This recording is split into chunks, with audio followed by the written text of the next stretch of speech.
But I've been doing a ton of mountain biking. Okay. I say a ton, but it's probably, let's say, 45 to 60 miles a week. It's pretty much. That's pretty good. It's anyways. pretty good, yeah. So I've taken on this this new love for riding in the dark. Okay. Do you use lights at all? Oh yeah, you have to, right? Headlights. Because you're in the woods or whatever. But I've got a helmet light And a bike light? and a bar light, and they're capable of doing 1,400 lumens a piece. I knock them down to 800 because the battery lasts like twice triple as long. Right. But what it's done for me is because I have bad perception, and my peripheral, even though I have bad perception, my peripheral is pretty good, right? So I get distracted from things on the side. Well, my bike handling skills haven't increased that much in the last couple of years of mountain biking, but in the dark I've found that you're kind of in a tunnel in your vision. You see what you see kind of deal, and you see is like riding a street bike or a motorcycle on the track, looking up and looking through the turn means a lot, right? So if you got a light on your helmet, it's just helped me fundamentally learn how to ride a bike better. So I'm now faster in the dark than I am during the daylight.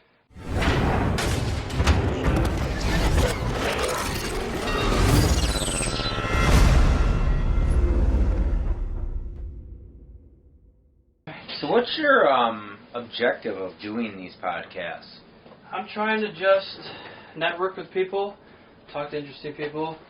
I want to increase exposure, marketing. Mm-hmm. I hope to maybe increase sales from it. Hopefully somebody sees it and likes racing. And are you getting views? A few views. The bigger the person, sometimes they'll share it and they get 700 views right away from them just posting it one time. So, but my YouTube audience is not huge right now. It's like less than 100 people, subscribers. But it's growing. You just gotta keep going. See where it goes. And what's a number? Is 100,000 the number or something of subscribers where you start making money and all that shit? It's going to be a long time before I start probably making money on advertisements. I don't plan on doing ads. I think I'm just trying to promote myself and my business, so that's enough of an ad. And if I sell a couple quick shifters or some exhaust or something. Another thing would probably be pretty cool would be for you to do like a tour of what you're doing and kind of explain what you've got going on, kind of deal. Yeah. I've been watching a lot of. Actually, I shouldn't say watching. I've been listening, but they're YouTube videos rather than a podcast, I guess. Is that a typical thing to do that? Some podcasts are video only. Some are just Dustin Counter out in California, he owns Track Days, and he's been doing Richard Stromboli. Okay. And because he's got Richard Stromboli, they've actually put them on Road Racing World. Oh, yeah. I've seen that. I saw that post about that. So... And that's the only reason I even saw it. So I went on Road Racing World, of course, saw it, and then saw that it was on. There was like 10 of them interviewing Stromboli, and he is just a brilliant man. I'm assuming he's doing it for the exposure of Attack Performance and Monster Energy, Yamaha, and stuff like that. Yeah. And it's cool to just talk to different businesses. I interviewed some local businesses and just. I think it's good exposure for them, and it's good networking for me. And I even thought, man, if I'm just trying to get my name out there, why don't I contact local news and just try to get a story? Just say local entrepreneurs selling stuff, Who knows if they take the story or not, but just trying to get my name out there, trying to sell you haven't done that yet? No, I haven't. Just an idea. Mm-hmm. I gotcha. So, but yeah, I got David Gray here today. Where are you living now? What's your home base? I'm actually in Sterling Heights right now. Sterling Heights, okay. Not too far away then.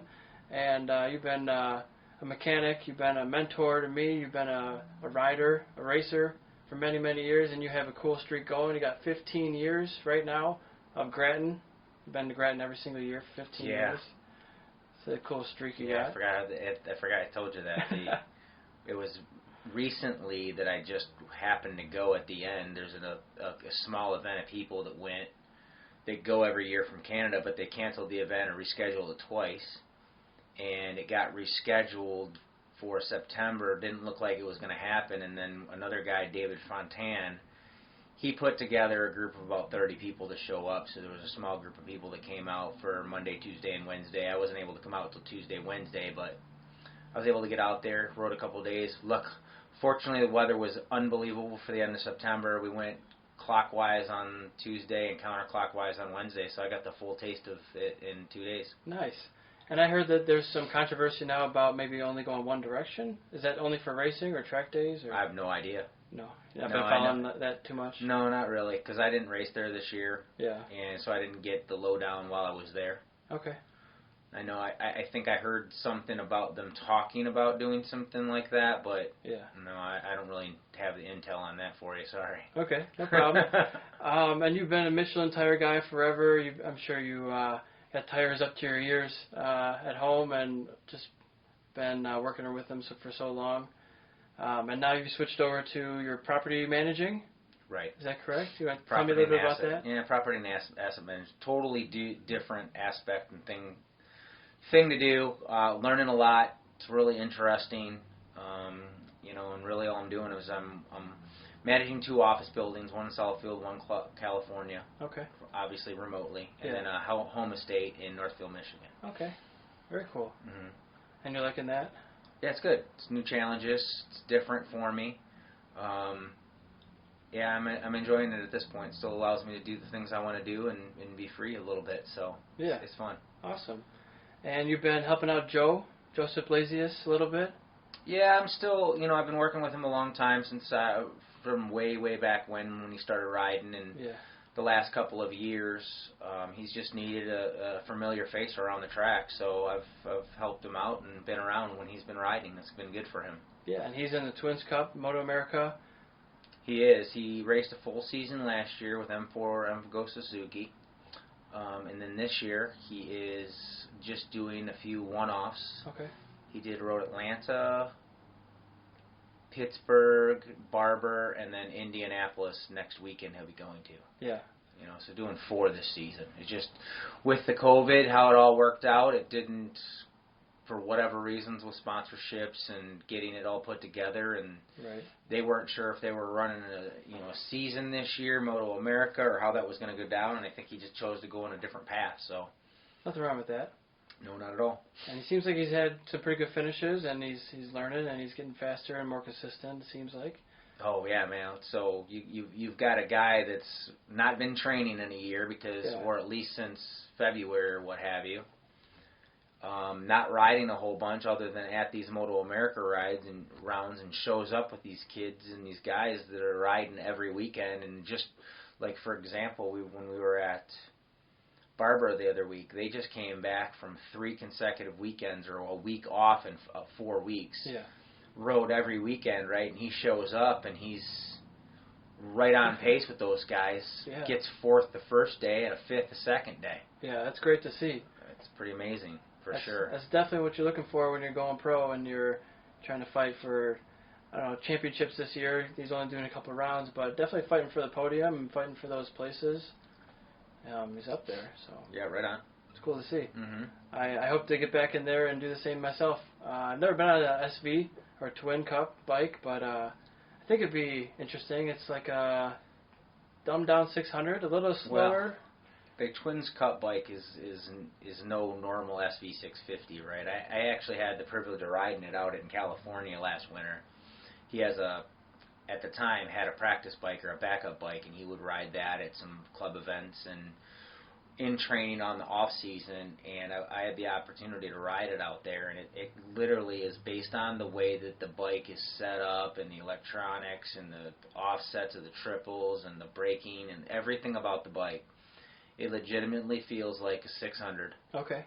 With like 89 horsepower. Okay, yeah. Right, it's a slow 600, right? And he rides the wheels off the thing. It's got the engine that he had for the last 2 years was the engine that he ran the first weekend at Road Atlanta 2 years ago in 2019. And that was a 3 generations ago engine configurations for M4, which was, I don't want to say it was considerably slower, but it was, it was like 82 or 3 or something horsepower or something like that, right, is what it was. And he literally had ridden that thing for 2 years. This last year that we were out at Chuckwalla before the COVID hit, he had broke 2 track records in 2 classes. Wow. With the bike. Yeah. Just flying. It's phenomenal. Is that CVMA out there? Or WERA West? CVMA, yep. Okay. CVMA. That's awesome. Mm-hmm. And he's from California. He's living out there full time with his dad? No, he lives here in Waterford. Okay. He's got a house in Waterford, but he does a lot of work in California is what he does. Yeah. Okay. Very cool. And what kind of stuff do you help him with on the weekends? Is it just technical, like, hey, this is how you're going through this corner, maybe you could take it this way, or is it more kind of just like the things that he asks and needs, right? And it's for Joseph, it's more of a common face. Yeah, it's a familiar person in the pits, talk to and just hang out with, and kind of. Okay, very good. And yeah, I mean, it might be a good candidate for you to do another interview with, maybe in the future. Yeah, absolutely. I'd love to have him on. He could give you a little more insight about what's going on in regards to that. Yeah. Okay. I saw he just had a cool burnout in his backyard. Yeah. It's pretty exciting. It's pretty neat, yep. Yeah, his wife is pregnant, Girlfriend, yeah. Girlfriend's pregnant. It's exciting. And tell me about some of the mentor stuff you've done. I mean, it hasn't been so structured. I mean, you just were at the track one day and I needed help, and you helped me out a ton. And then it turned into a friendship. Mm-hmm. And you definitely helped me out a ton with everything, and I can attribute a lot of these trophies to stuff you've helped me with, or in a pinch, my transmission was broken, and you stepped up and helped me out. Best I can anyway, right? I've been doing this a long time.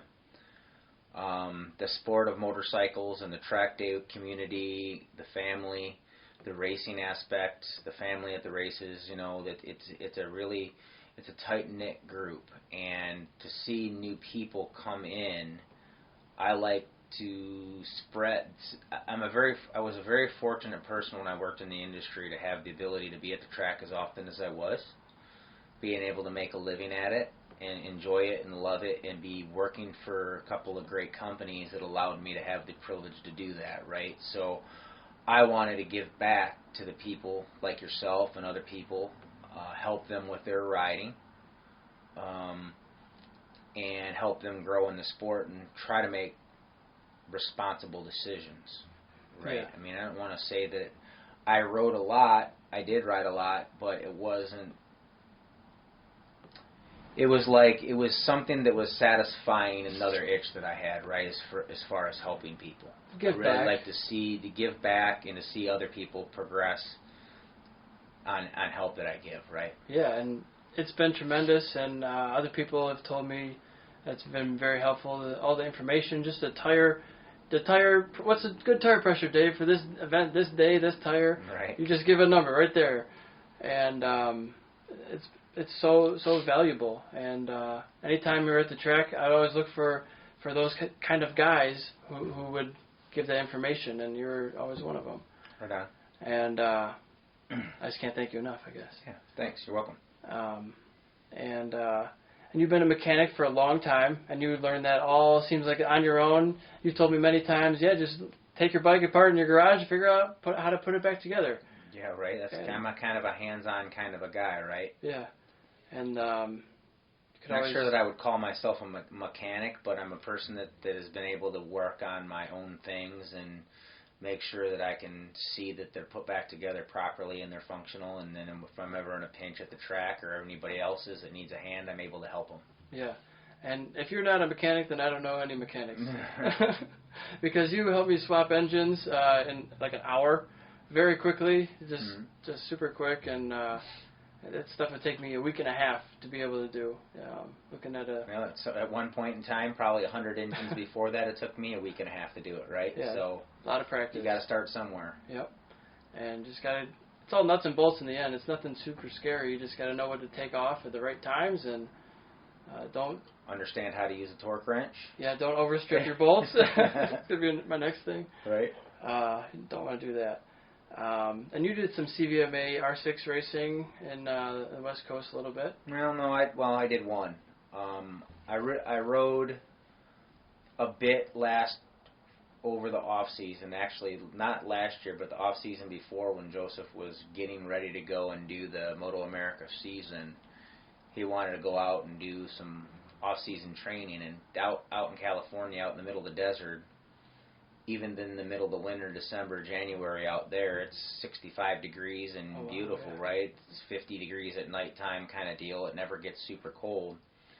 And their tracks are super grippy out there, right? Well, the season, I bet you that off-season 2019, 18-19, leading into that, I probably rode more that off-season than I had the 2 years prior to that, quite honestly, because we rode a lot. We were out there every other weekend kind of deal. And this last winter, we went out there pretty much, stopped in Coda in November and then drove it out there for December and January and February, and then COVID hit. Yeah. So at the end of February, we didn't go out there anymore. And then April, I went out there and was going to, work on bringing the truck and the trailer and the bikes and everything back. And I had an opportunity to ride and race out there. Got some friends out there, one of the Michelin vendors that I used to do some business with. And, over the last 2 years of being out there, got a friendship with a bunch of people that were out in California at the CVMA events, and a couple of guys from Canada that we knew that Etienne, my friend, knows, that were from up the Quebec area. So I decided to stay out there for the week, and I got the opportunity to race one of the days, right? Which was a good time. It was fun. I mean, other than the fact that it was 106 degrees. Yeah. But it's dry heat, right? I mean, if you're in the shade or on your bike, it's fine. But it's not so bad. If you're standing on the asphalt in the sun, it can get hot, right? Probably 130 on the pavement. Right. So that's 143 degrees, I think, was what the track temperature was. Wow. Just trying to dial the tires in or what have you. But, the reality of that is that the bikes didn't overheat because it was dry heat. Okay. So, I mean, as long as the bikes aren't getting hot, it's fine. Really? The person can handle it, no problem. Yeah.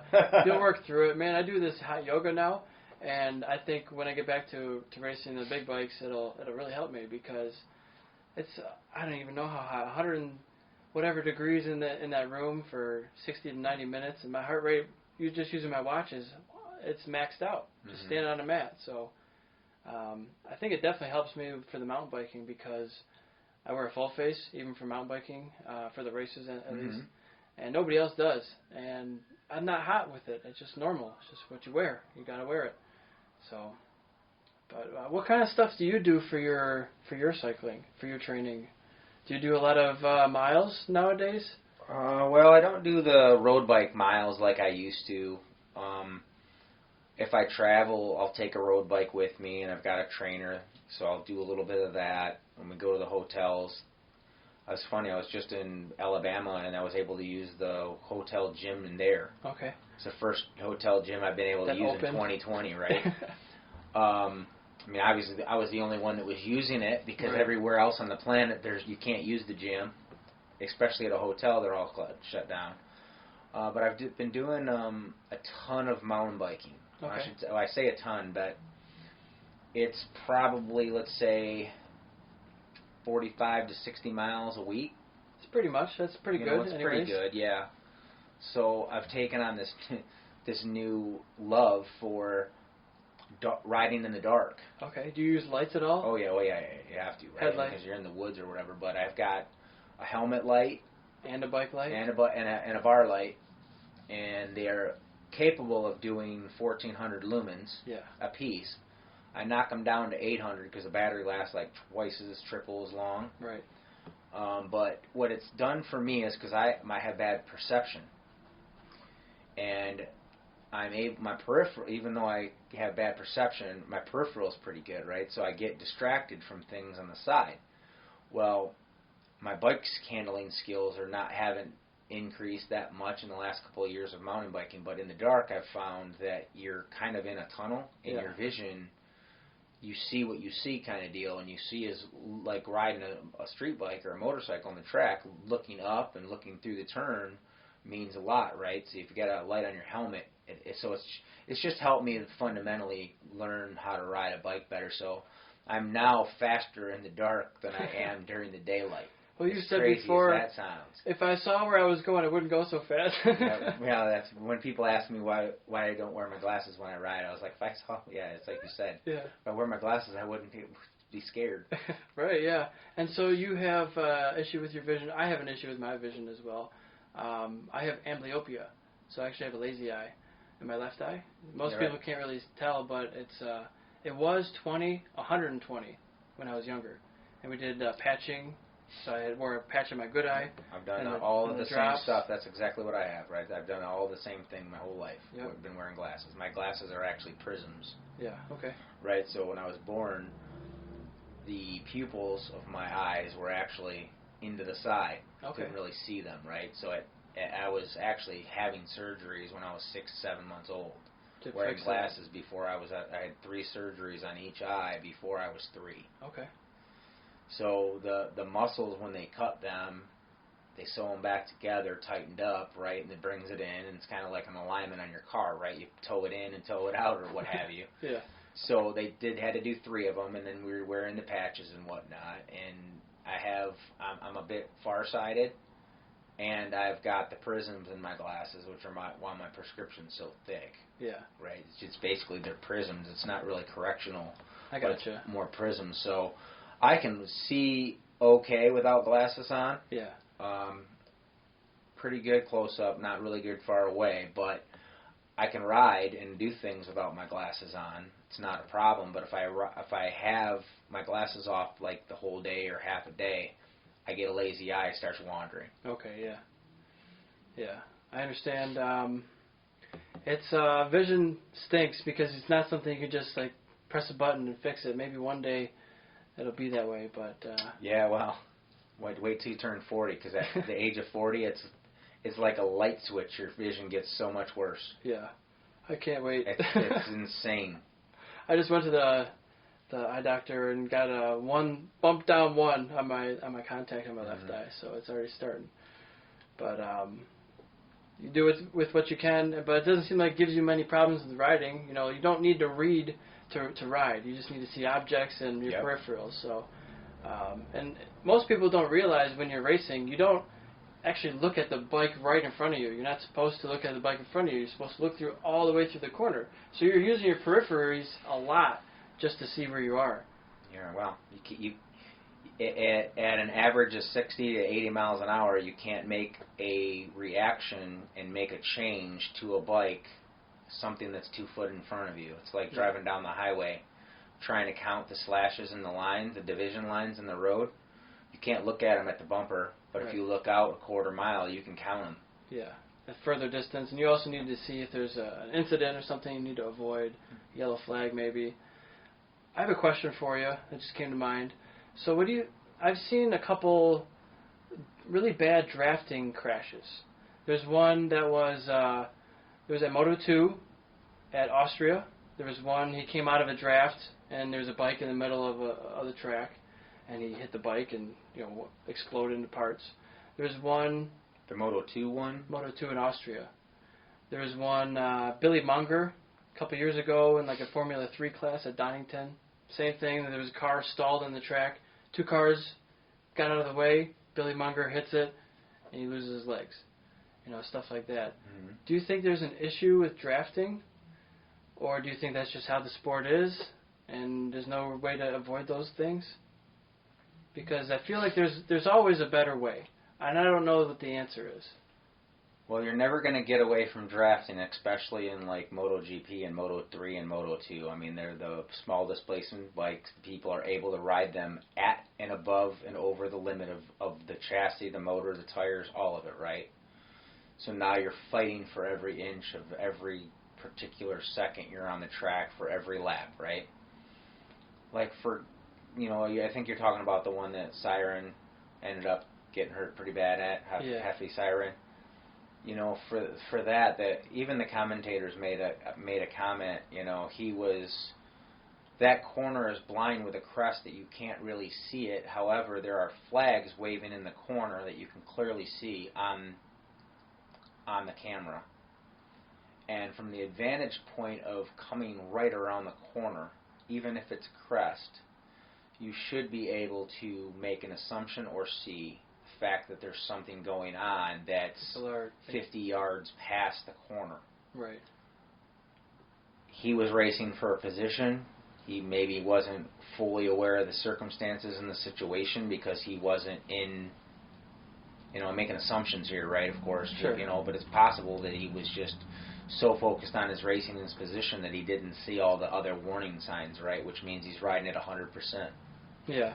I mean, he's not seeing the people swerving around. Riding at 100% on the, on the track or, even a track day, you don't leave yourself any room for error or any other decisions. Right. So that's on the individual rider, unfortunately, I believe, right? That's just my assumption and my opinion. Right. And even, I was maybe thinking some sort of heads-up display in your helmet for a flag system. If that would maybe be like, sometimes they have lights, not on the tracks. All those tracks have lights now. They have lights and they do flags. Yeah. If you put it on your dash. They have 8 corner workers, right? Yeah. It's not like there's somebody attending to something and nobody is taking care of flags and stuff, right? And right. if they aren't, there's still lights. Right. And if there's an issue on your dash, you might see that on a straightaway, but you're probably not going to see that any other time. Mm-hmm. So that wouldn't even help if it's on your dash. So. Well, yeah, you're not going to see it on your dash, and you may not see it in your helmet. And if you see it in your helmet, it might take away from your peripherals. Yeah, sure. So there's a lot of issues there, but it's not perfect, but it's pretty good. Right, but I mean, if you consider the amount of races that we watch on television, whether it be MotoAmerica or MotoGP or World Superbike, and you take that over a 20-year span, I mean, there's less than a handful of fatalities and less than a handful of crashes that are pretty severe, like that one that happened. There were 2 of them that happened that particular weekend in Austria. So there's a handful of times, or not even a handful of times, where there's those kind of severe accidents happen at the top level. Right. It's extremely rare, but it does happen, and you can never get rid of everything. You can try to. Definitely try to. Right, but I mean, I think at that point, that's regulations of the motorcycles. Yeah. Yeah, and they say there's also a brake on it. If you're getting too close, you can use a brake too, or get out of the draft. So, let's switch gears a little bit. How about some after track day or after racing shenanigans? Is there anything you like to do? Just relax, eat a good hot dog or hamburger, get some good food, maybe play some games or anything. Well, I don't know. I guess it depends on the group of people you're with, right? I mean, yeah. It's always fun to relax and be around the track family. And like I said, I was fortunate enough to be at the track a lot, right? So I had lots of groups of family, whether it was from down south and out west in California and in Nevada and that area, or if it was in Canada and Quebec with all those, my group of friends that are up there, or out east, Virginia and that area, Minnesota, so it just really depends on the group of people that you're with, right? Like I said, I was very fortunate to be around a lot of people. And I'm assuming you're speaking of like the track day that you would know kind of thing with the sport bike track time. There'd be a group of guys that would do like playing cornhole or bags, we call it here. That's as funny as that sounds, that's not a United States-wide game. It's a Midwest thing? It's kind of a Midwest thing, and it's really big in like Illinois, right? They actually have all that stuff in bars. Tournaments, right? Tournaments and whatnot. Well, I think it's on ESPN now, but Grand Rapids has a lot of the bags stuff in their bars, or did before COVID anyway, and then, I don't know what it was, for a little while we got in, which you were coming around the track, we were getting into Connect 4, which was a good time. Yeah, it turns into a drinking game too sometimes. Freddie, always, actually. It never got brought out if you weren't drinking. Yeah. Having a good time. It's a blast, and the motorhomes and the RVs, just hanging out with your buddies all after a good time of track riding and racing. Yeah, right. And for like up here in the Midwest, the Sport Bike Track Time would always do an amazing event that was at Gingerman called Track Fest. And I remember a time where another kid that I worked with for a little while, Gabe Miller, he and I did some sumo wrestling and some sumo suits, right? And that event's just always fun. There's tournaments for cornhole, and they had pit bike racing, and you name it, they had it going on. Movies and fireworks. Tons of food. Just tons of food, barbecues. Nick Emilio from Chicago, he would run that event and Yeah. put on potlucks and then huge catered events, and it was just, it's an amazing event. It's a good time. They put a great show on up there. And Gun Show Nick, I just heard he retired. He did 20 years. I guess so. He did retire. Yeah, that's what I heard. It's going to be different without him at the track. He's always there every single time I've been in a Southern event. Yeah, well, Owen has been kind of, he's a really awesome guy from Illinois, too. I don't know if you ever know who he is. I know him very well. But he's been kind of being groomed for it, seems like, for the last year or so, and he's really learned and took on a good role and is doing a good job, at least the events that I had been at for the last couple of years. You know, I haven't been around to the track day stuff too much in the last year, just busy with work and racing. Or I was racing with Zachary when he was riding, which is my girlfriend's son. Okay, yeah. And which is really the only reason the last couple of years I've been riding. Does it help him out a little bit? Oh, just to do it with him, right? Yeah. It's just cool. Yeah, absolutely. And how old is he now? He's just turned 18. Turned 18. And what kind of bike is he riding? Well, he had an R3. He rode that for a little while, fixed it up, and I ended up selling it. And then been looking for an SV650 for him because he rode Tony Bagma's down in Florida last year in the off season. We go down there once a year for New Year's Eve. Big group of us guys. Yeah. He had the opportunity to ride one of those, and he really liked it. So we kind of, with COVID and his new job, he hasn't had a lot of time to ride. He came out on Tuesday and rode at the day at Groton last week. But other than that, he hasn't ridden much, and we haven't really found a bike. And anything that's out there is priced pretty good right now. So we're just kind of being patient.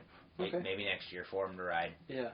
And you kind of came out of retirement pretty quickly. You retired from racing, then you raced again. Well, I've not raced or AKA retired a couple of times, right? I haven't really raced. Like for a championship at least? Yeah, for a while, right? I think, and I don't remember what year or whatever it was. It was a year that I decided that I was going to focus more of my attention on the tire company, right? Because to try to race and do the tire stuff was great because it's great advertising. Yeah. It's good exposure. We never lacked in service because of it, but it was a lot, and I wanted to dedicate more time to the growth. So at a certain point in time, I think I actually made sort of like a announcement that I was retiring or whatever, and I've raced, I don't know, a few times since then, right? But I've not come out of, like, say, retirement from racing. Yeah. Per se, right? I raced twice last year, I think. I raced once this off season. I did a endurance race this year at Pittsburgh with an old good friend, Jeff Warble. Okay, yeah. His wife was there, Amanda. Have known her for 2006, 5 or whatever. I used to race against her brother and whatnot. Yeah. Rick Lind and a guy from Pennsylvania, Tim Wilson. Big group of us all got together and we rode Rick Lind's bike and had a great time. It was just an absolute blast. And he's got an R6 too? He's got a 2016 R6, I think, is what it is. Okay. Currently. Yeah. So, yeah, that was a really good time. It was very interesting to be able to go to the track. And Rick's a lot like me. Struggle with delegation. Who's going to do what? Who's going to do what? I struggle with allowing people to work on things. That's just a trait of mine that I say struggle, but that's, who I am, I suppose. And Rick's a lot of the same way, and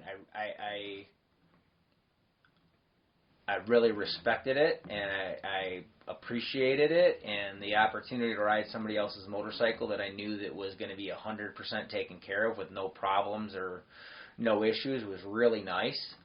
I got to go there and enjoy being around the people and the other racing community and got to see Evelyn and Sean, which was great, from WERA. The owners of WERA. It was really good just because I hadn't seen them yet this year. And Lisa, my girlfriend, was there with me, and we just had a really good time. Yeah, it's not too far. Not too far of a drive either. No, it wasn't too bad. A friend of mine, Harry, he drove out there with us, and he did the endurance race with some other people, and we just had a great time, yeah. And how'd you finish in the endurance race in your class? We got third. Pretty good. You got a podium, got some hardware? Yeah, we got some podium. Got a hardware. Awesome. And I heard you say a long time ago, you don't even have room for all these plaques anymore. You just keep the metal piece? Yeah, when I was racing a lot, I would keep the I don't know, somewhere along the lines they stopped giving large trophies out and started giving out wooden plaques with little the nameplate on it, right? And it would be like a stick-on thing. And I think for a while they would stick them on for you, and after a while, I don't know if other people were doing what I was saying, but what I would do is I would just take the placard or the emblem, right? I'd leave the wood so they could use it again for another time.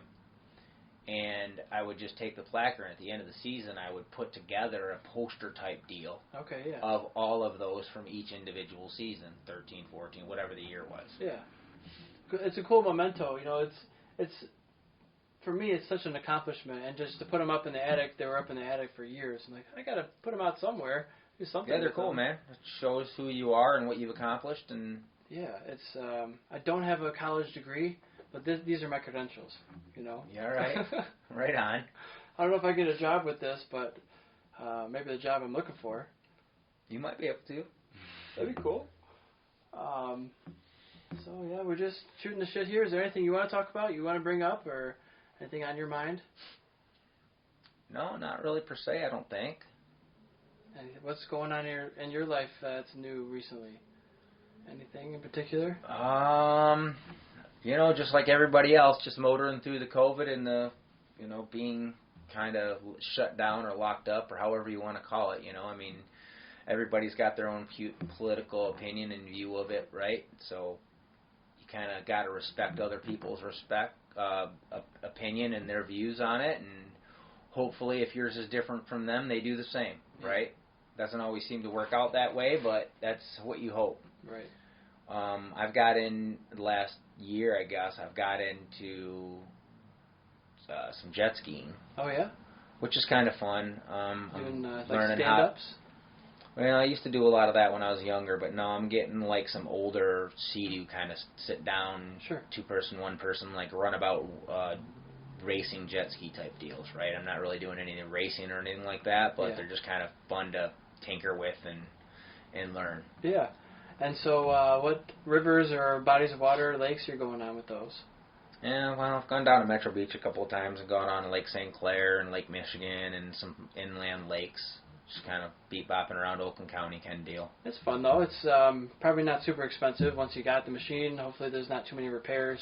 Yeah, right. Just parts, and you probably figure it out yourself at this point. Yep. Very cool. I've learned just enough to get me in trouble, right? As soon as you get into the jet ski business, you get in the jet ski repair business, right? Right, I guess. I hear that's definitely true with the RVs and campers. But you had a pretty cool camper. Or not a camper, but a trailer that you would just sleep in. You just bring down the side of that bed and put it on stilts. Some bunks that were pretty much down all the time, or at least one of them was. The one I slept in is just a bunk that folded down from the wall, and you know, it is a car hauling trailer, a pretty large one, 28-footer, 28 by 8 I think it is, or 8.5 or something like that. And it's, now that I'm not doing the tire service out of it, it's pretty large and in charge, right? There's a lot of room in there, so you can put a few bikes in there and have stuff everywhere, and it's pretty roomy. Absolutely. You could live in that thing pretty much. I don't know about that. There's not really a bathroom or whatever, but there's a refrigerator and power and AC if you ever needed it. Yep. I see you're working on your laptop. Maybe there's internet in there? Or you could satellite card or something? Well, out of your phone, right? You just hotspot, I think they call that. Yeah. Tether, that's what it is, tether. Yeah. Well, they use hotspot too, I think. But my dad is nearing 500 days in a row of exercising every day. Wow, that's awesome. He's 63. He was not an athlete before. He was a soccer coach for a little while. He would walk a mile or two every day, but he just took it upon himself. He sees my brother my brother's a 4-time triathlete now, and he's going to do 2 Ironmans next year instead of just 1. And he sees me doing all these miles, and now my dad has more miles this year than I do. He's like 1,900 miles cycling and running this year. It's phenomenal. That's more than me. Right. So it's great to see. He might not be going, on Sunday I did a 50-miler. I went to Stony with Jeff O'Berry, and we did a whole bunch of laps around the lake. He might not do a 50-miler, but he's out there and he's doing it, and it's great to see. But he's actually starting to get a little bit injured now because he's going so much. Sore. sore, and he's like... Needs to recover, right? Yeah, you do need days off. It's important to have those days off. And then your day off, you don't always have to do nothing. You could go for a mile walk or something. You don't have to do something super vigorous. Right on. So cool. Congratulations to him. That's great. Yeah, absolutely. It's good to see, and it's motivating for me because like now I have to kind of compete with him, and even though I'm doing my own thing, I want to do more because he's ahead, right? So it's that competition aspect of it. Would you ever consider doing some mountain bike racing? Because I'm doing the championship I've been doing for the last couple of years. I think that's foot racing. That's the mountain bike racing over there. Those little number plates. Yeah, I don't know that I'm fast enough, skilled enough. I'm not fast. If I've got the right bike for it, all that stuff. I mean, I don't know. Yeah. I might try it just for the heck of trying it. But I also, one of the things I like about riding early in the morning, and even when it wasn't dark at 6 o'clock in the morning, I was still riding at 5:30, 6 o'clock in the morning, right? Before it was dark like it is now, right? I'll literally get up and I'll be at the mountain bike trail by 5:30, done by 7 o'clock kind of deal, right. 7:15, something like that. You know, put 16, 17 miles in, go do 2 or 3 laps around Mayberry, and or Pontiac Lake, a couple of laps or whatever, and there's nobody out there. Right. Right. When you're racing, there's a million people. Yeah. Right. I've got a good friend of mine, John Wheatley, that's been doing a ton of mountain biking. He's an absolute savage. Is he? I haven't seen him in a couple of years. I got to connect with him again. He is an absolute savage, right? I mean, he's went and did something in the Upper Peninsula that was 24 hours long. He did 242 miles with a group of guys, and apparently it's this ultimate craziness that happens for the entire month of September. And you just check in on a Strava or whatever as a group, and then you do it. You only have 36 hours to complete it. Oh wow! And it goes from September to September, and here we are at the end of September. His team is still 10th out of hundreds of teams, right? Yeah, it's pretty incredible. That's awesome. So he's doing the racing stuff, and he tells me about being out there with thousands of people out riding, right, and having to go through, he just started doing this pretty competitively, so he's starting closer and closer to the front groups every time he rides, but sometimes he's starting with 1,200 people in front of him. Right. So he spends the first 3 hours going through 700 of them. Right. It's a pain. Yeah. Plowing through trees and out, and you're not on the path, obviously, right? Because you're going around a million people that are all bottlenecked and in a traffic jam because they're not experienced, obviously. Yeah. Or they'd be doing the same thing. Right. Yeah. So it's hectic. The races that I do, there's not 12. There might be 1,200 people at the entire event, but they're not all racing. It's usually class-based, so it's all age group, and there's 4 classes in the one that I do. There's beginner, sport, expert, elite. And I started in beginner, even though I have my pro race license, although it's expired. I've never raced a mountain bike before, so I won the mountain bike championship on a 19-year-old Trek. I did not have the right mountain bike. It was super slow and heavy, but it worked. We got it done. I eventually upgraded my mountain bike. I got a 2019 Trek Top Fuel 8, so it's a full suspension, 100 millimeters of travel. It's not a ton, but might be 120. I don't know.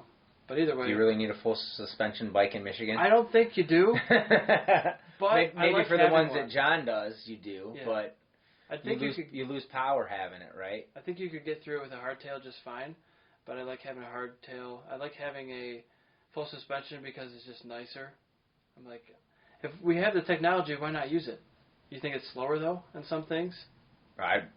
You're talking to the wrong guy. What I can tell you is it's meant for downhill jumping and doing rock falls and things like that, right? It's not meant for going to Mayberry or Pontiac Lake and doing those trails, right? Because when your suspension's moving, you're bouncing and you're losing your power from your legs, right? Go up and down when you're climbing. Now, I do have a lockout suspension on my twist grip, so I can twist it, and if I'm on... But it doesn't lock it all the way out, right? No, it's like 95%. So if you're on pavement, I always twist the grip, but if I'm on the trail, it's always full suspension. Right. Well, again, uneducated opinion that I have, right? I don't know. I'm in the market right now to get another bike, and I was at the MotoAmerica round at Barber, and one of the Dunlop guys, one of the technicians there, Tom, he had a Super Cal 9.8, which is one of the bikes I'm looking at. It's a cross-country bike. And Taylor Knapp was there, and he had a Fuel EX there, which is another bike that's the full suspension bike that I'm looking at. I've looked at those. So I was able to actually ride both of them while we were there, which was kind of neat. Tom's been riding mountain bikes forever. Taylor's good at mountain biking, right? I mean, he's super fast and aggressive or whatever. I think he's not as serious about it as Tom is, competitively and whatnot, but he enjoys it, kind of like what I do, right? And I don't know that I want to get into something that's I don't have a competitive need right now. Yeah. I'm just doing it because I enjoy doing it. Right. It's fun to do. Yeah. It's good exercise. It's just, it's like when I used to ride the road bikes, right? It's to do a proper outdoor road cycle. It's 50 to 80 to 100 mile bike ride, right? Where a mountain bike, you can go out and do 20 miles or 16 miles, and it's all interval, hardcore, pushing. Really, it's like going out and running for a half hour kind of deal, right? Yeah. So it doesn't take up your whole day. It's a good time. I enjoy it. Yeah. That kind of deal, right? So we'll see when I have to get back in the gym and see how it goes over the wintertime as it's getting colder here in Michigan. So. Right, yeah. Well, I mean, if you got a snow bike or a fat tire bike, you can ride in the snow. No, my bike is it's a 29 plus tire bike, so it's a 3-inch tire, right, rather than a 4.5. I gotcha. And I've not done that in the snow, and I don't know how much I would enjoy. I don't like the cold anyway. Yeah. I don't like being cold. I shouldn't say I don't like the cold. I don't like being cold. And my understanding of riding in the snow in the cold is understanding the proper clothing to wear when you go. It's important.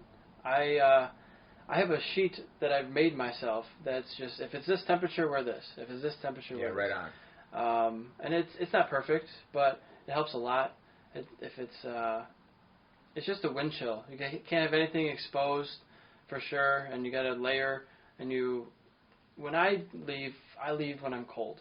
I leave because you're going to warm up in 10 minutes. You're going to be warm. Mm-hmm. So if you leave when you're already warm, you're going to have to take something off, and that's fine too if that's what you want to do. But everybody's different. Yep. So yeah, I've been trying to do the longer rides lately. I've been trying to do more road cycling the last few weeks. Been trying to get just a higher number of miles, and to do that, I either have to ride my mountain bike for triple the time or ride the road bike for less time. So I've been doing 40s and 50s. So I've been trying to increase my Eddington number, which is a number of how many times you've done that many rides, that many miles. So right now I'm at, I think, 37. I'm trying to get to 38. So every time I try to get at least that number. That number is about your consistency in the duration of how amount of time you do it in, right? It's not. I think it's just a lifetime number. Like you can do it by just year or. Yeah, but I meant for it to be beneficial to you and your fitness. Yeah, I mean you should. If your goal is just to cruise up your odometer, that's cool, I guess. Yeah. But right, I mean you're doing the cycling for a fitness reason, and you should have an actual goal. Right, to be able to do that work with less heart rate, to do it easier, less work. So that's kind of the goal. My brother does a lot of heart rate based training. So he'll go out for a run and only go up to 150 or whatever the number is. And if he's over that number, you got to slow down. So I think it works for him, but I've never tried it that way. So everybody's different. I think it depends on what you're training for. Yeah, he's doing super long endurance stuff. I'm not yet. Right. Although it'd be interesting to do an Ironman. I think it'd be kind of cool. I haven't done a marathon yet, so I got to do at least one of those disciplines. I think the full amount, and then do all three at once. It seems like kind of ridiculous. It's like 140 miles. It's a long way. But you've done a bunch of endurance races now. I remember you did the one in Road Atlanta when I was there. I was doing the pit board with Derek. Yep. And somebody else. I forget his name. But and you did the one in Pittsburgh. So you've done how many endurance races? Can you even count them all? No, it's been a bunch. It's been a bunch. Mostly 4 hours, 6 hours? Yeah, the early days of me racing, which was like 2006, 7, 8, 9, somewhere in there, WERA had a national endurance series that would travel around the country. That, unfortunately, because of attendance and participation, which is the same thing, obviously, but just the way the economy was in 2008, that kind of dwindled off for WERA to be able to. It didn't make sense for them to waste the track time doing it. You say waste, it was still great, it was a good time. There just wasn't enough participants to make it worth the while to do it, right? Yeah. So, but back then, we would do teams of 5 or 6 people, and we'd do 8 hours at Groton. Okay. Right, I mean, 8 hours at Groton. That's a long time. That, you know what I mean? That's a thing. That happened. It's a lot of laps. It is. A couple hundred laps. Yep. Rode in the dark at Nelson Ledges one year. Yeah, they used to do 24 hours in Nelson's. I guess they did way back when. Yeah, with the original Team Hammer, a couple guys. Mm-hmm. Chris Ulrich was doing that. John Ulrich. And you have lights on your bike at that point if you're doing it at night? They would bolt PIA lights on the bikes, and I mean, if I remember correctly, when Mark Young and his guys there from Vezra Suzuki would show up, I think Trey Beatty was within a second of his daylight times there, because it was just like when we riding the mountain bike, right? It became a tunnel of focus and function, but they had real good lights on it, and back then that track was heavily there was tree cover around the whole thing, right? So it literally was like being in a tunnel. Yeah, and that's a fast track. That's one of the fastest average speeds of any track that I've gone to. I think it's it might be, or is one of the top average speed tracks in the country. Yeah, it's like 110 miles an hour, I want to say. It's something like that now, yep. Yeah, and it's even faster now. I saw John Hawkins did like a 106 or something. He did a 5.8, I think, on a 600, which is, man, when we would race there, it would be like, that was always a really good racetrack for Eddie Kraft. Yep. Sam Gage was really good at Nelson Ledges. I'd have a weekend here and there that I was pretty good at, right? And I remember doing 7s there. Oh, man. And that was when the track was not in great shape, but the faster you went there, the easier it was to ride fast, right? And I remember thinking or being there at an event where I've seen some people really, really, really, really get hurt, either in the kink or in the carousel. Yep. And last year, 2019, I went there with Zachary, and we raced. But I remember going out on the track. I remember coming out of turn 4, and because it's like glass, right? Yeah. They did an enormous amount of work clearing it out, making it safer, creating more runoff. I mean, they're really doing an amazing job at that track. They're doing it as quickly as they can with the budget I would assume that they have, right? They're putting buildings up and bathrooms and scoring towers and garages. I mean, they're increasing the paddock, and like it's really getting nice, right? Yeah. But I remember coming out of turn 4, shifting into 4th gear, accelerating, shifting into 5th gear, entering the carousel, thinking to myself, oh my God, I know what happens on the other side of that carousel. And there's some creek a creek over there that can't be moved because it's a river state, whatever, right? Yeah, creek, river, whatever, you can't move it kind of thing, right? So there's only so much, like there's been nothing out there done. Yeah. And I mean, I went through there and I think it was 2007 or 8 or something, and I literally, Ruben Frankenfurth in front of me crashed, and he went in there legs first and broke both of his legs, his hip, and all kinds of craziness, right? I think he's still messed up from it. Yeah. I mean, I've seen people leaving helicopters out of there, and I'm not, my risk versus reward anymore, it isn't about being number 1 or winning the first place, right? I don't get me wrong. It's not like I wasn't out there trying when I was racing, but I also know what the consequences are. Yeah, they're very severe for a slight mistake. And I don't know. Well, the solution is easy: move the walls, right? Or don't build a track that you're going to hit the wall. the track's also 40 years old, and it is what it is, right? I mean, you can't. I don't think it's unsafe to ride by any means, right? When it was coming apart and asphalt was coming off of tires, going through radiators and hitting people in the helmet, that was an unsafe circumstance, right? The track is so much safer right now than I've ever even ridden it. Yeah.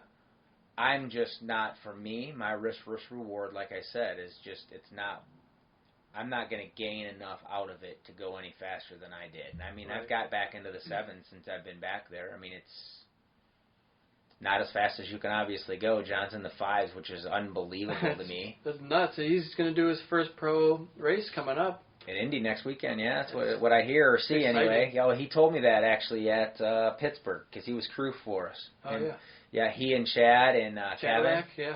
Cadillac, yeah, those guys were rock solid helping us out. They did an amazing job on the pits and helping out with the pit board, all of it. Changing tires, you got quick change and all that stuff. Yeah, well, Rick has the bike dialed in, right? I mean, and those guys, it's obvious that they own R6s as well because they just slammed them in and out when the gas couldn't fill up as fast as they could do the tire kind of thing, right? Nobody was waiting on them. They never made a mistake. They were flawless. It's great. It's great to see. And they were good. They were really good to hang out with too. It was really nice to be in a different environment for myself rather than working or whatnot, and be able to hang out with them and get to know Chad's wife a little bit better. And Chris Lee was there. It was cool, kind of hanging out with her. They got some. I don't know if it's a new dog or if it's a dog new to them or what, but the dog was pretty cool. It was fun. Young dog, puppy. I don't know anything about dogs. No, I don't know. It was a small dog and it was pretty entertaining. Let's just say that, right? It was fun. Yeah, it's good. Good Good dog. Absolutely. So this is about 55 minutes so far. Let's try to wrap it up at about an hour. Is there anywhere else that people can find you online? Where are you online? Where can they go to find out more about David Gray? Well, it's a lot right there. I don't know. No, it's not anything really. I mean, you can Google me if you want to. It's going to be 5 or 10-year-old stuff. I mean, I don't really have any online presence. If you go to my Facebook page, it's pretty not me updating it ever kind of thing, right? I mean, I'm not really very active on that. I have an Instagram thing. I don't do anything with that either. I'm just not active on that stuff. Okay. Nothing against it. Whatever. It's to each their own kind of thing, right? It's just I'm distracted too easily, and when you know how that is, right? It's you see I'm a squirrel when I start playing with that stuff, and try to do my best to stay away from it, I suppose. That's good too. Everybody's different. Everybody, different things work for different people. So yeah, well, that's just kind of the way it's always been for me with the social media stuff. I mean, I don't want to say that I've definitely not rejected it, but it's just not. It's very distracting to me. Yeah. And one of the things that I've learned is to learn how to try to build on your strengths and try to stay away from your weaknesses, kind of thing, right? Yeah, absolutely. Don't need to bang your head against the wall if you know that's not working for you. Right. Right. Exactly. So let's wrap it up. I got actually another 2 podcasts to edit before I post this one, so I got some work to do. Right on. Yeah, so, cool. No problem. I really appreciate you coming on here, and thank you so much, and thanks for talking to me. Thanks for having me, Eric. It was cool to be on here. It was good to be able to help, continue to help you. Yeah. With your riding and now into your personal and professional success, hopefully. Yeah. So I appreciate it a lot, and see you tomorrow, everybody. Have a good one. Right on. All right. That's it. Cool, man. What do you think? Right on. Awesomeness. Nothing scary. It's just the cameras. Yeah, I don't care about any of that. Yeah, I interviewed a guy who owns a place called the Float Institute, and he has the sensory deprivation chambers. It's hard to describe, but that's why I wanted to interview him, because it's such a unique thing. You go into this bathtub-like environment with 1,000 pounds of Epsom salt. So you float in the water. The water is skin temperature. The air is the same. So you don't feel the water or the air, and you lose track of where the air and the water are. There's no light. There's no sound. There's no senses. And you just float there. And it's like meditation on steroids. And it's just nothing. It's just nothingness. And your brain kind of recovers itself in a way. And it's very unique. And I've done it a couple times, and there's nothing else like it. It's like you just detach. from all the stimulation. So like the social media stuff is like too much for some people, and I totally get that. As I exited that place, I went to get dinner, and I just happened to walk next door to the Mug Pub. It's just a bar, and they had like 57 TVs. And you just don't realize how much stimulation is always like coming at you. So it was really nice to do that and try it out. Right on. I'd actually recommend it. It was only like $30 to try it out for an hour or so, and I don't know if there's measurable benefits, but it was interesting at the least to try it. So. Right on. So. All right, I see a third place Mayberry 2018 up there. Yeah, they raced at Mayberry. What was your time? I don't know. I'm not. I could show you on Strava. Let's see how slow you think you are.